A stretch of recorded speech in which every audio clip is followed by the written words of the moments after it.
Thank you for being here. There's pretzels down here too. Awesome. All right, fire away. Feels like being and Trevor Wilson have had a really good connection going recently. When you see some, and even before that, but like when you see something like that going, how do you like continue to work that in and emphasize it more? Well, maybe it's not as much as emphasizing it more, but always going back to, as I've said in here, about making sure that you are aware of capabilities and limitations of all your players. And Trevor has brought some speed to, in the last couple of weeks, and had some instances where we thought we could, utilize that, and it showed up, and Jason's been able to find it. As Trevor continues to get playing time and competes for it, much like we've talked about in here before, that's a very competitive room still with the receiver group, and they're all making each other better. And that as you're pointing out, his production in the last couple of games is a byproduct of him competing every day to play and take reps along with other guys. So I don't know, you go emphasize it more, but you continue to be proud of what they're doing, and you point out, hey, here's somebody who wasn't playing 50, 60 snaps a game, he's getting his opportunities and making them count, right? And so when anyone asks about wanting to play more, it's about performing in practice, doing it consistently, and when you get your opportunities in games, you go out there and you do it, then you can build from there. For you guys as an offense, just what did the bye week look like? The bye week, as you know, it's a combination of things. There's a lot of people that you want to serve. You want to make sure that you're getting your guys healthy, right?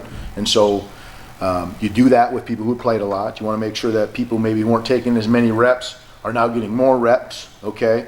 You want to spend some time doing some self-scout, evaluating, maybe any tendencies or things that you're doing well or things that you need to do, better. And then you introduce your upcoming opponent, right? So it's a combination of all those things in that week, which we're able to accomplish, and it's good. So you get a jump start on our opponent this week, and you spend a lot of time on self-reflection. I think I said this before, but it's not just as an offense, but we challenged our individual players to do some self-discovery, and so we made a cut up for every one of them to watch every one of their plays that they played, and they reflected back and said, here are the things I'm doing well, here are the things I got to continue to do better. When you look back at the first 7 games of the season, what are some of the areas on that self-scout that you feel like you really need to improve on over the final 5 regular season games? Well, it's never just one thing. If it was consistently, boy, we need to throw the ball better, boy, we got to run the ball better, boy, we got to block better, boy, we got to do this better. It's always a combination of things, I think, on a given moment. And for us, it fundamentally just come down to let's make sure we continue to do the things that we're doing well by doing them even more consistently. Andy, during a bye week, you look at Central Florida, they were kind of real, and they go on the bye, and they go to Oklahoma and give them a tough game. How much can you improve or install maybe to enhance what you're doing during the bye week?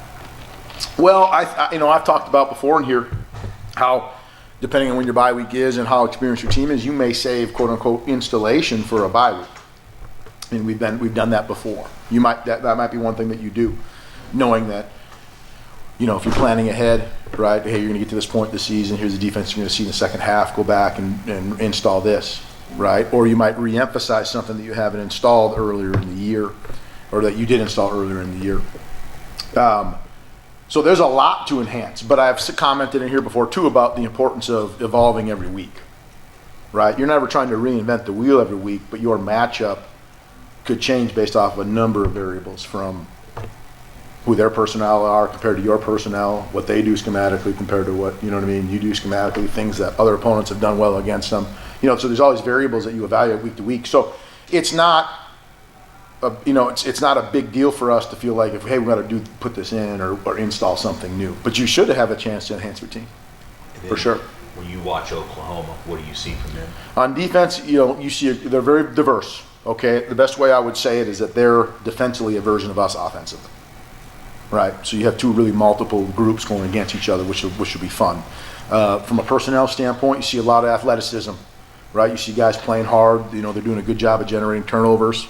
And that's how they're winning games fundamentally. Is that their turnover margin's pretty good, and so it's going to be critical for us to make sure that we're taking care of the ball on Saturday. Brent Venables has kind of been known around the industry that he's good at picking up signs and stuff from the opposite sideline and stuff in the week leading up. Is there anything you have to change up from a signaling in perspective headed into the game? That's a good question. We mask that stuff up pretty good.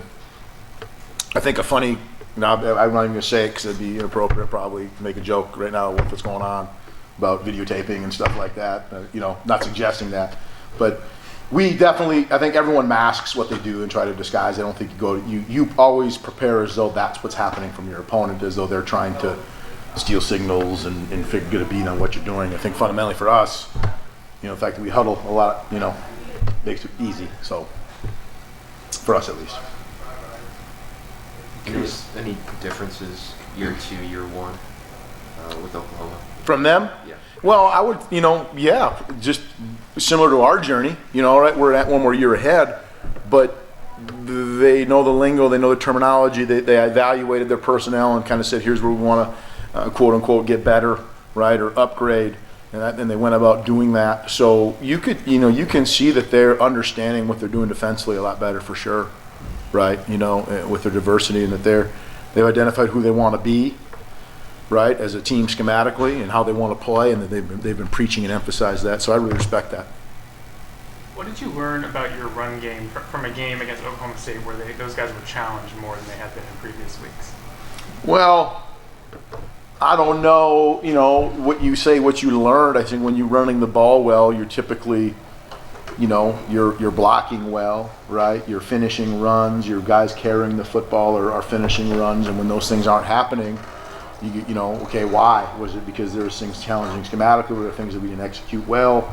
That's what you look at. So to sit there and point at one thing, it's hard to do that and say, hey, it was just because we didn't block well, or we didn't run well, or we had a bad play call. And it's probably a combination of all those things in a given moment.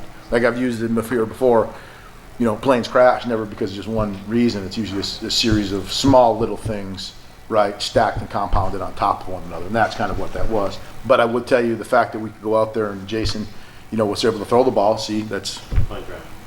there you go, right? Lights off. You can see that, for us to be able to go out there and throw for how many yards he did, right? Like we have balance. We have the ability to exploit teams where they're giving us opportunity. Both teams playing it, can't control it, but do you give any extra consideration to weather like this, if that's what's coming this weekend? Well, yeah, you have a little idea of a forecast, and I don't even know what it is yet today, but we practiced in it yesterday, and today, and so you're prepared for it. It's what it is. You can't control it. It's fall. It's college football. It's what it is about, right? So I feel fine that we'll be able to execute, in the situation, right? It's as big of a deal as you make it, so. Over the course of the season, we've seen you guys use even going back to last year, the short huddle, run up to the line, snap it. Do you guys track the success rate for those plays? Yeah, we typically track, our efficiency, if you will, in any scheme, play, run, pass type procedure, right, to identify if it's been good or not, and everything's mixed, Like a lot of times you'll look at something, you might say, man, that was, 90% successful. We need to do that more. Well, maybe it loses its effectiveness if you start doing it more, right? And so not specifically that situation or that procedure, but you have to look at that at all of them. And we want to be able to be diverse, and so that in any moment, that's not the only thing that you're doing, right? When you guys do that, the quick run, the line and snap, like what is the goal you're trying to accomplish? Put stress on the defense. Right, there's a lot of different ways that you can do that. I've talked about in here before, when you can make a defensive team have to make checks really quickly, right? So their offense is notorious for playing really fast, forcing their opponent's defenses to make calls and communicate really, really quickly. Same thing, except just not done at that kind of tempo. You look at the improvement this OU defense has made, just comparatively, how big of a difference do you see from 2021, for example, to now? Obviously, different coaching staffs and all. From them? Yeah.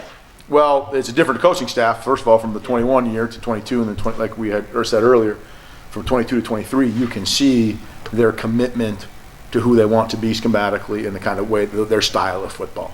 And that you can see that that's been preached over a whole offseason. And again, as a coach and a teacher, I really respect that, because you're, as diverse and multiple they are, you can still see what they're coaching and what they want to do schematically. And it's working out. Any questions? Appreciate y'all. Have a good one.